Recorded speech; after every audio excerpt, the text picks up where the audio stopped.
Shalom Ubracha, nous poursuivons avec la 7e et la dernière Mishnah de ce 3e Pérek. La Mishnah continue. Shiva kene menorah ma'akvim zetzeh. Les 7 branches de la menorah sont ma'akvim zetzeh. S'il manque une branche, si on a une menorah de 6 branches, ce n'est pas kasher. Shiva nerotea.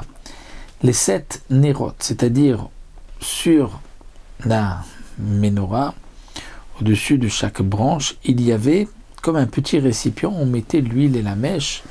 Donc même si nous avons une menorah de 7 branches, mais il manque en haut le récipient, sur une branche, c'est pas soul. Il faut qu'il y ait 7 récipients. Shte parashiot sheba mezouza. Les 2 parashiot de la mezouza. Dans la mezouza, c'est marqué Shema Israël avec la parasha de Ve'afta et c'est marqué Ve'ayim Shamoa. S'il manque une des 2, c'est pas soul. Ma'akvot zoetzo. Va'afilu ktav echad ma'akavam. Même s'il n'y a ktav echad, c'est-à-dire même s'il n'y a qu'une petite lettre qui manque. Et que signifie une petite lettre qui manque, non pas qui manque, mais dit le Barthénora, une petite lettre qui est collée à une autre et que ce n'est pas moukaf gvil, ce n'est pas entouré, chaque lettre n'est pas entourée de parchemin, c'est pas soul pour mezuzat fin sefer Torah. Il faut que la lettre soit entourée de parchemin de côté, qu'il y ait du blanc tout autour de la lettre. Il y a 2 lettres collées, c'est pas soul.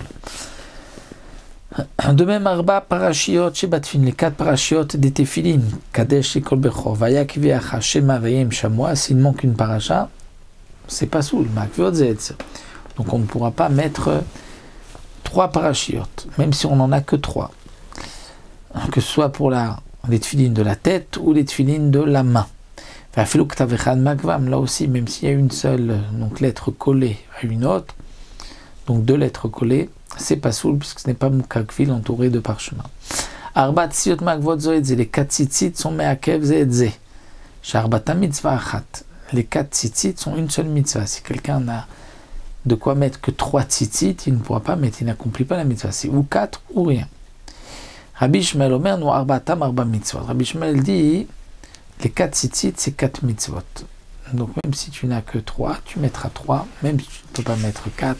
Ça c'est l'opinion de Rabbi Ishmael. L'halakha, bien sûr, n'est pas comme Rabbi Ishmael. Alors, nous avons terminé le 3e Pérek. On se retrouvera à Bezrat Hashem pour la suite dans le prochain Pérek.